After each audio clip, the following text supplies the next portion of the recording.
వైనాడ్ జిల్లా ప్రజలను వణికించిన పులి నుంచి ఎట్టకేలకు ఉపశమనం లభించింది. మ్యాన్ ఈటర్గా మారిన పులి కళేబరాన్ని అటవీ సిబ్బంది గుర్తించారు. మరో జంతువు దాడిలో పులి మృతి చెందినట్లు అధికారులు తెలిపారు.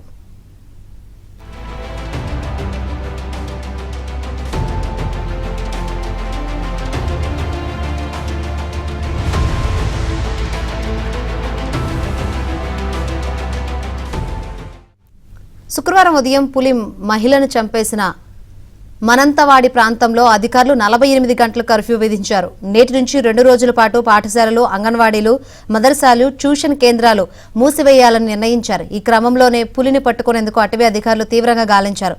ఎట్టకేలకు పులి మృతి చెందడంతో స్థానికులు, అధికారులు ఊపిరి పీల్చుకున్నారు.